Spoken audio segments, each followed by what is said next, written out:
किसी ने बहुत ही गहरी और सुंदर बात कही है। जब हम चंद्रमा को देखते हैं तो हमें प्रभु की सुंदरता दिखाई देती है। जब हम सूर्य को देखते हैं तो हमें प्रभु का तेज दिखाई देता है। और जब हम आईने में खुद को देखते हैं तो हमें प्रभु की सबसे सुंदर रचना यानी स्वयं दिखाई देते हैं। इसलिए सबसे पहले जरूरी है खुद पर विश्वास करना। नमस्ते, मैं हूँ प्रतीक्षा और आज मैं आपको सुनाने जा रही हूँ एक पुराने जमाने की लेकिन आज भी उतनी ही सच्ची और प्रेरणादायक कहानी। बहुत समय पहले की बात है। एक किसान था। उसका रोज का नियम था कि वह सुबह सुबह तालाब से पानी भरकर अपनी झोपड़ी तक लाता था। उसके पास एक लकड़ी का डंडा होता था जिसके दोनों सिरों पर दो मिट्टी के घड़े लटके रहते थे। हर दिन वह उन्हीं घड़ों के साथ तालाब जाता, पानी भरता और फिर घर की ओर चल पड़ता। लेकिन समस्या ये थी कि उन दोनों घड़ों में से एक घड़ा बिल्कुल ठीक था और दूसरा घड़ा फूट चुका था। फूटे हुए घड़े में से रास्ते भर पानी टपकता रहता था। नतीजा ये होता था कि किसान जब घर पहुंचता तो दो घड़ों के पानी की जगह सिर्फ 1.5 घड़ा पानी ही पहुंच पाता था। जो सही घड़ा था उसे इस बात का बड़ा घमंड था। वह सोचता था, मुझे जो काम सौंपा गया है मैं उसे 100% पूरा करता हूँ। मैं किसान की मेहनत को जाया नहीं होने देता।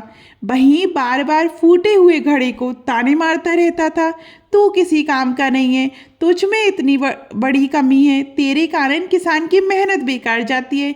जिस दिन किसान को ये बात समझ आ गई उस दिन वह तुझे उठाकर फेंक देगा और तेरी जगह नया घड़ा ले आएगा।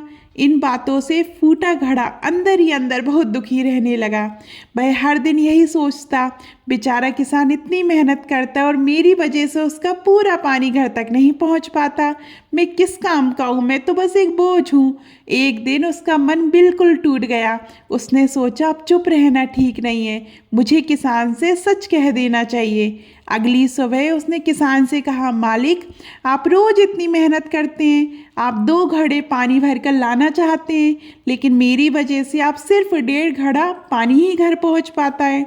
मैं फूट चुका हूँ, मुझ में पानी रिसता रहता है। अब समय आ गया है कि आप मुझे छोड़ दो, मेरी जगह किसी नए घड़े को ले आइए। आपसे दूर होना भी बुरा लगेगा लेकिन सच यही है कि अब आपके मैं किसी काम का नहीं हूँ। किसान मुस्कुराया। उसने बहुत शांति से कहा, मन छोटा मत करो, उदास मत हो। कल सुबह जब हम फिर तालाब से लौटेंगे तो रास्ते में ध्यान से देखना, तुम्हें कुछ सुंदर दिखाई देगा। अगली सुबह किसान ने फिर वही काम किया। डंडे पर दोनों घड़े टांगे, तालाब गया, पानी भरा और घर की ओर चल पड़ा। इस बार फूटे घड़े ने रास्ते पर ध्यान दिया। उसने देखा कि उसकी तरफ पूरे रास्ते सुंदर सुंदर फूल खिले हुए थे। रंग बिरंगे फूलों से रास्ता सजा हुआ था। उन्हें देखकर उसका मन कुछ देर के लिए प्रसन्न हो गया और उदासी थोड़ी कम हो गई। जब वे घर पहुंचे और किसान ने घड़े उतारे तो उसने फूटे घड़े से पूछा, बताओ आज कैसा लगा। फूटे घड़े ने कहा, रास्ते में फूल देखकर अच्छा तो लगा, मन खुश हुआ, लेकिन फिर वही बात, आप पूरा पानी भरकर लाए थे और फिर से आधा पानी रास्ते में गिर गया। आपकी मेहनत फिर पूरी नहीं हो पाई। तब किसान ने कहा, तुमने शायद एक बात पर ध्यान नहीं दिया, जो सुंदर फूल थे वो सिर्फ तुम्हारी तरफ थे, जो दूसरा सही घड़ा है उसकी तरफ एक भी फूल नहीं था। फूटा घड़ा हैरान रह गया। किसान ने आगे कहा, मुझे बहुत पहले से पता था कि तुम फूट चुके हो, तुम्हारी कमी मुझे मालूम थी, इसलिए मैंने क्या किया, मैं बाजार गया, वहाँ से फूलों के बीज लाया और तालाब से घर तक पूरे रास्ते सिर्फ तुम्हारी तरफ वो बीज बो दिए। जब हम रोज पानी भरकर लौटते थे तो तुम्हारे अंदर से गिरता हुआ पानी उन बीजों को सींचता रहता। धीरे धीरे पौधे हो गए और आज वही पौधे सुंदर सुंदर फूल बन गए। पूरा रास्ता रंग बिरंगे फूलों से सज गया और ये सब हुआ तुम्हारी वजह से। किसान ने मुस्कुराते हुए कहा, मुझे तुम्हारी कमी का पता था, लेकिन मैंने उस कमी को कमजोरी नहीं बनने दिया, मैंने उसे ताकत बना दिया। ये कहानी सिर्फ उस फूटे घड़े की नहीं है, ये कहानी आपकी और मेरी है। इस दुनिया में कोई भी इंसान सर्वगुण संपन्न नहीं होता, कमियां सब में होती है।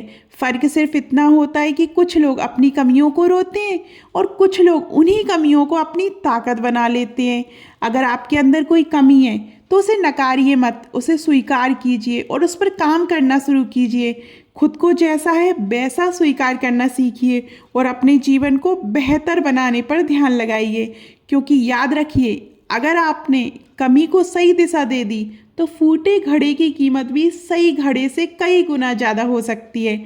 और अंत में वही बात जो मैं अक्सर कहती हूँ, कर दिखाओ कुछ ऐसा कि दुनिया करना चाहे आपके जैसा। और आपको ये वीडियो कैसी लगी कमेंट में ज़रूर बताइए। और अभी तक आपने हमारे चैनल परंपरा और प्रतीक्षा को सब्सक्राइब नहीं किया और फेसबुक इंस्टाग्राम पे हमको फॉलो नहीं किया तो जल्दी कीजिए। धन्यवाद।